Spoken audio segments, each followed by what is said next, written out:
The beloved cyberpunk edgerunners character and Night City legend known as David Martinez will not be appearing as a playable character within the upcoming Cyberpunk Edgerunners and Wuthering Waves collaboration event happening in version 3.4. Now, we do know he is going to be appearing within the Wuthering Waves and Edgerunners collaboration story because we saw that within the trailer, but he's just not going to be a playable character.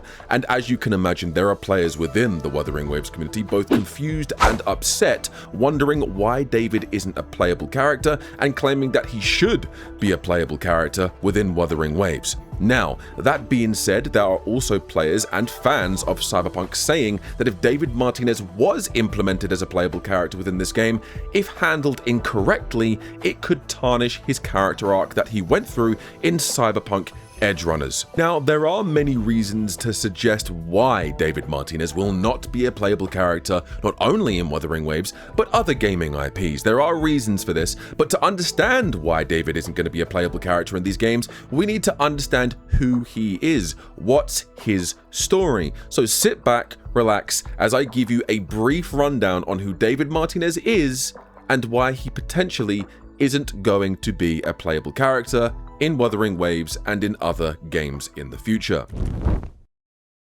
So, who exactly was David Martinez? Well, David was just a kid living within Night City with his mother, who was also a full-time working nurse for one of Night City's local hospitals. David and his mother lived alone and were a very poor family and struggled to get by. David's mother worked overtime day and night just to keep a roof over her and David's head and to put food on the table. Things took an unfortunate turn for the worst for David after his mother died after becoming collateral damage when two rival gangs started attacking each other on the highway, and David's mother rolled the car and also took a bullet from the gang war shooting. At this point, David was completely alone, and now with the loss of his mother and no other family to call upon, things were looking very dire for him. After her passing, David found something, his mother's secret Sendavistan stashed away within the house.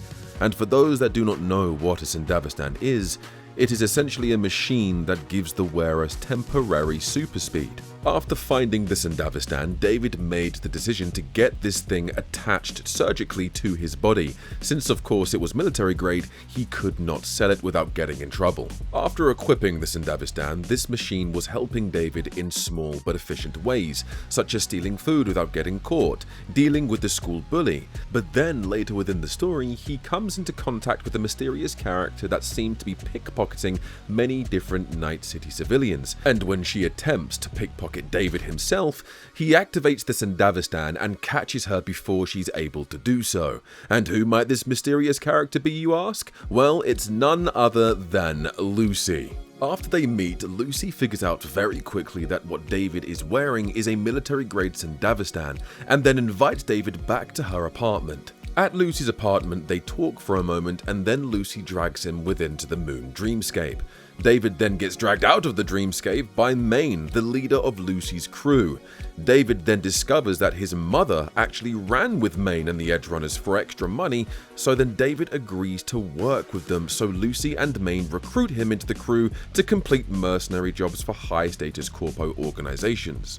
Over the course of many weeks and months, Lucy and David become romantically involved with one another, and David promises Lucy to one day take her to the moon for real. Eventually, David becomes the leader of Maine's crew after Maine's passing in the series due to him becoming a cyber psycho and taking most of the crew down with him, other than of course David, Lucy, and the one we know and love, Rebecca.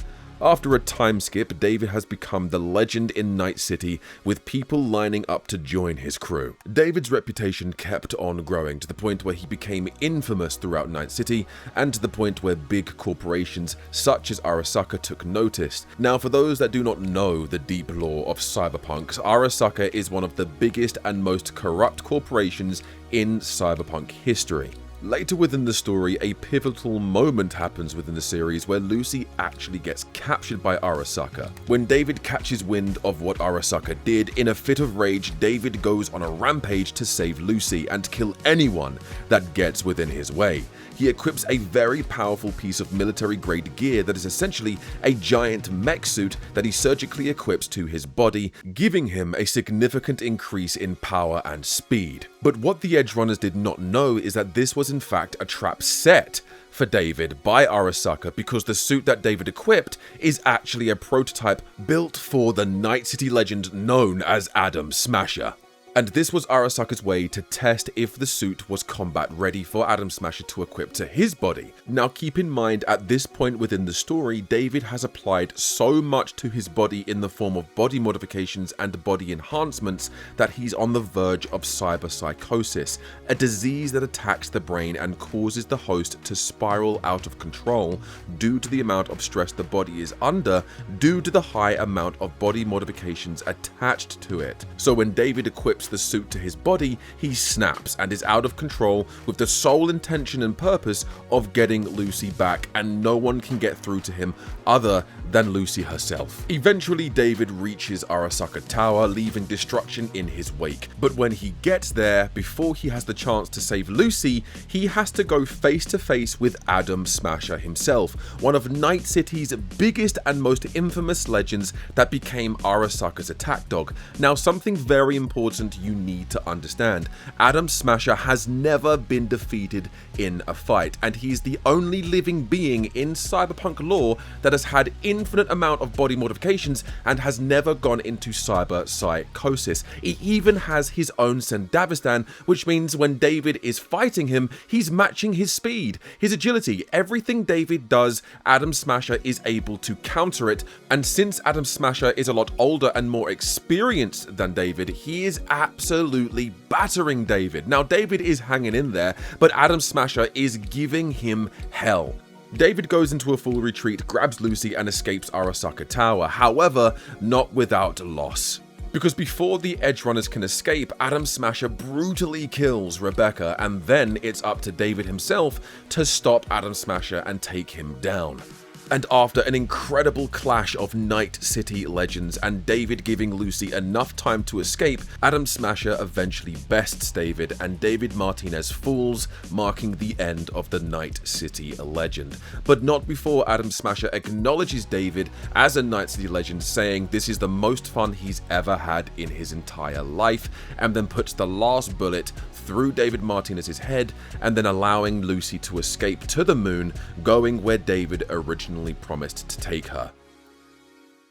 So, now that we understand David's lore within the cyberpunk world, we now need to ask the question, why is he not in Wuthering Waves? Well, the first obvious answer is he's dead. He's a dead character. He died tragically, brutally to Adam Smasher. But then the counter argument to that is, well, then why is Rebecca playable? Well, fun fact, CD Projekt Red themselves are the sole creators of David Martinez, but not the sole creator of Rebecca. In fact, it turns out that Studio Trigger created Rebecca, not CD Projekt Red. They needed characters to fit into the lore around Lucy and David, so Studio Trigger came up with Lucy. So the IP for Lucy as a character isn't just CD Projekt Red's, it's also Studio Trigger's. So if Studio Trigger wants their character in a game as a playable character, they are in their own right to allow that to happen.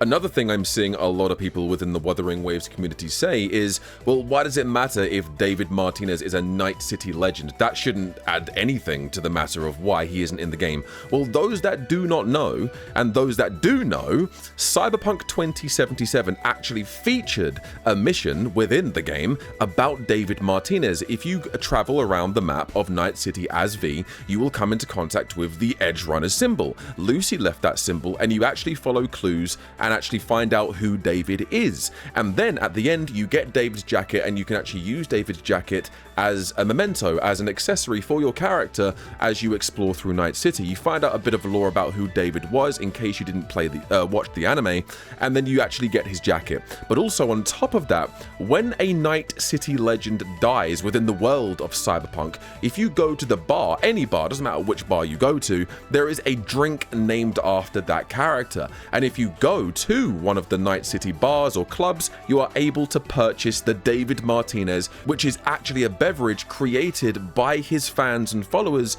in memory of David Martinez being a Night City legend. And only Night City legends get drinks that are named after them. Another thing I'm seeing is, well, if David isn't playable because he is a Night City legend and he passed away within the story, and now that we know that Rebecca was a Studio Trigger creation, not just a CD Projekt Red creation, then why is Adam Smasher, V, and Johnny Silverhand available to play in Fortnite? That makes no sense. Why are those Night City legends available to play in Fortnite, but David Martinez isn't allowed to be playable in Wuthering Waves? Well, I've actually got an answer for that as well. In Cyberpunk 2077, Johnny Silverhand actually isn't dead. His physical body is dead, but his consciousness survived in a memory chip, and that memory chip is inserted into the back of V's neck. So he actually isn't dead, technically within lore. And there's even a playable mission within Cyberpunk 2077 where you go to Arasaka Tower to try and raid Arasaka Tower and steal its secrets and blow up the entire tower as Johnny Silverhand. So Johnny has already been playable. You've already been able to play as Johnny, so why would that then take away from playing him again in another IP when he's already got a moveset and already been playable in the Cyberpunk 2077 game? And as for V is a Night City legend, but V is alive and well. V is literally the main character, the main playable CAC character that you take the mantle of when you play through the game. So if both of these characters, being Johnny Silverhand and V, either male or female, have been able to be playable in their own respective games, it wouldn't be out of the blue for collaborations to be including Johnny Silverhand and V. Now let's look over some sources that I have managed to uncover and find about why David Martinez might also not be available to be a playable character in Wuthering Waves and other gaming IPs. I have a few sources that I uncovered. Let's break them down together. The first one here at Gamesco says this: at the end of the trailer, David Martinez briefly appears in his iconic yellow jacket, standing with his back to the camera as he looks out over Solaris 3. This moment immediately excited countless fans. This really did, me included. I screamed when I saw David Martinez overlook Solaris 3 on the moon. However, he will not become a playable character. According to long-running community tracking, CDPR has maintained a clear stance on this.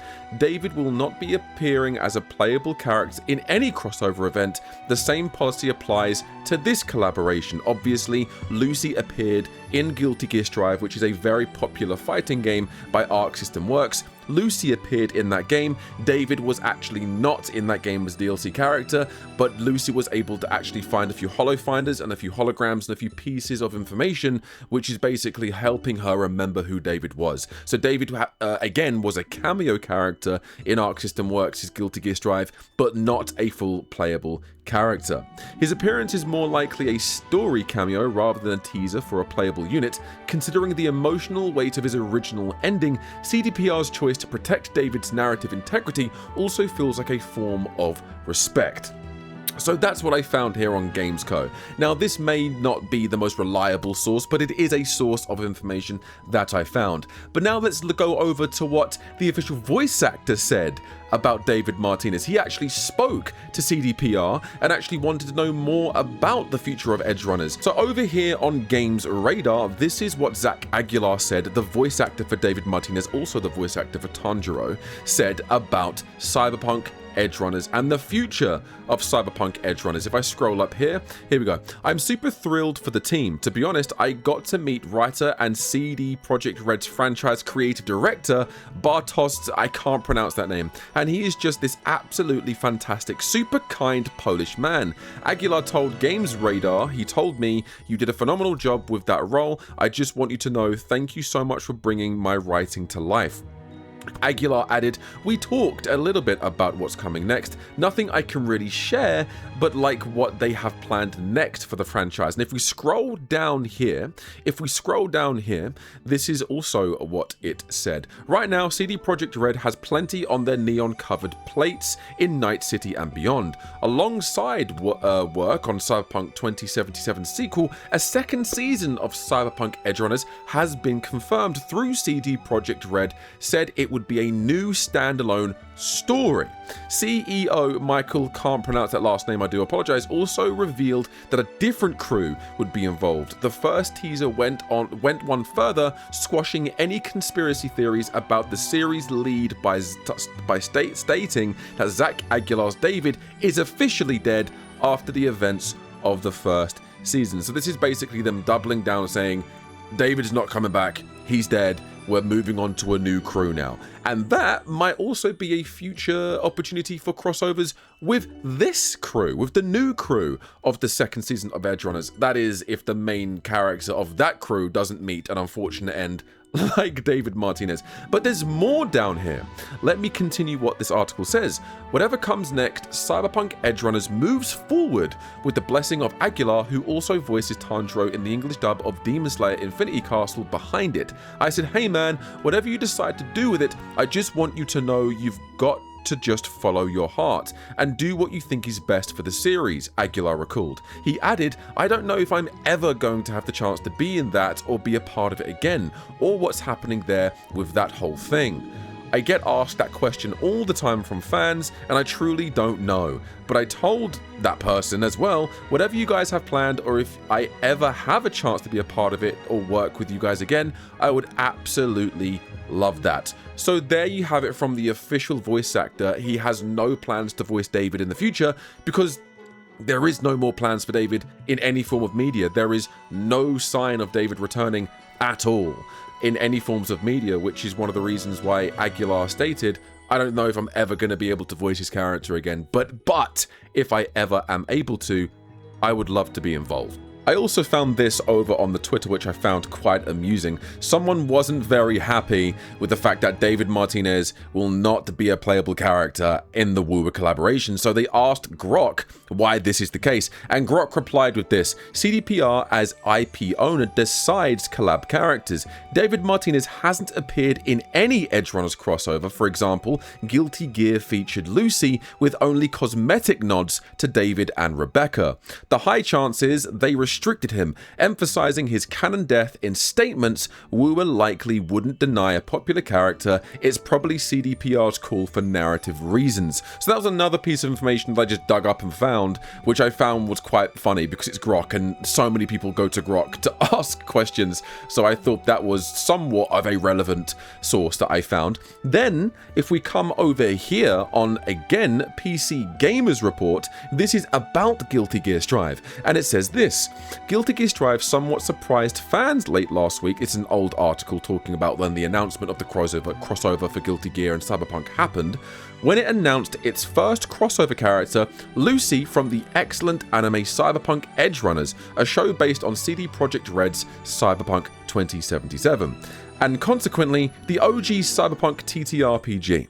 I say somewhat because crossover characters or guest fighters aren't at all uncommon in fighting games. They are practically tradition. However, Guilty Gear Strive came out in 2021. It's 5 years old, that's crazy, making it 3 years without so much as a multiversal cough in its direction. So the sudden debut of Lucy was at least enough to raise my eyebrows and make me say, huh, neat.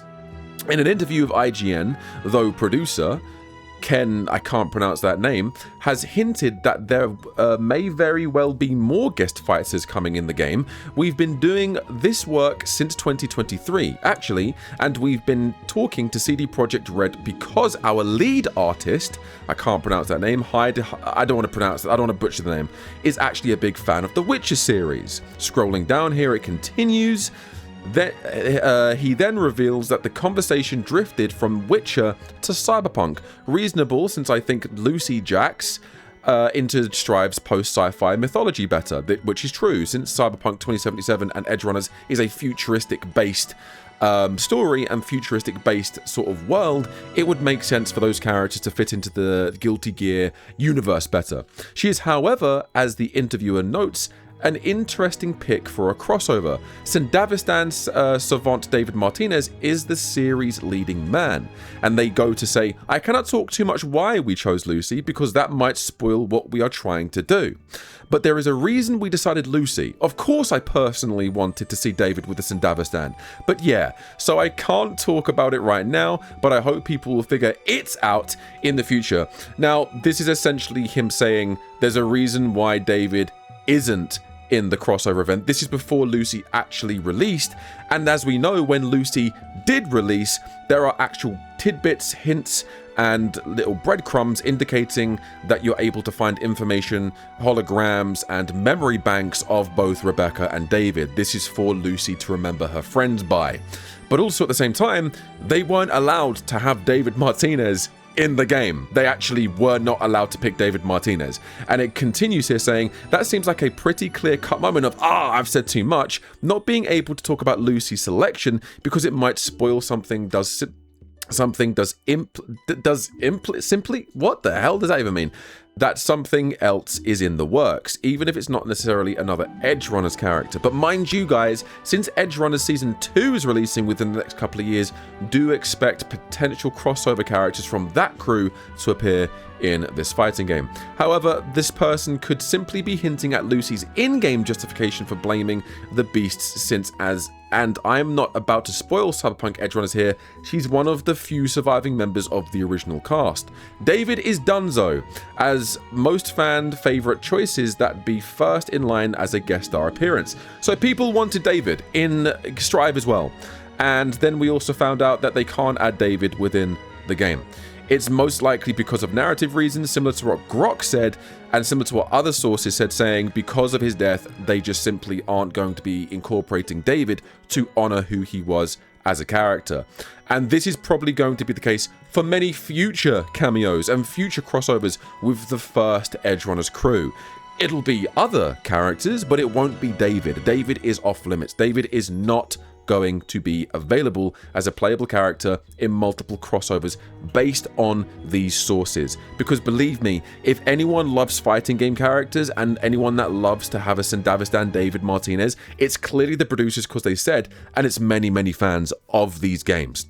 So we have gone through multiple sources indicating why David Martinez has not appeared in Guilty Gear Strive, will not be appearing in Wuthering Waves, and why he will not be appearing in any future collaboration. And the answer is basically staring at you in the face.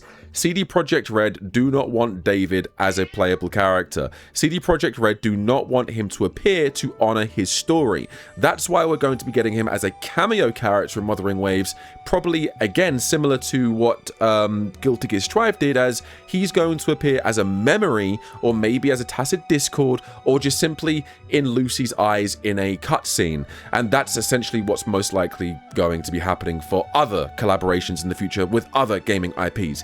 Now, maybe one day CD Projekt Red will go, you know what, it's been long enough since Edgerunners released, it's been long enough now, maybe we'll figure out a way where we can have David as a playable character. Maybe it'll be a past version of David where he was a kid with just the Sandavistan. But I think if anyone wanted a David in these games, it would be grown-up David, where he has all of his kitted out arm cannons, Sandavistans, muscle builds, different modifications, because that would allow him to be much more of a fun combat character.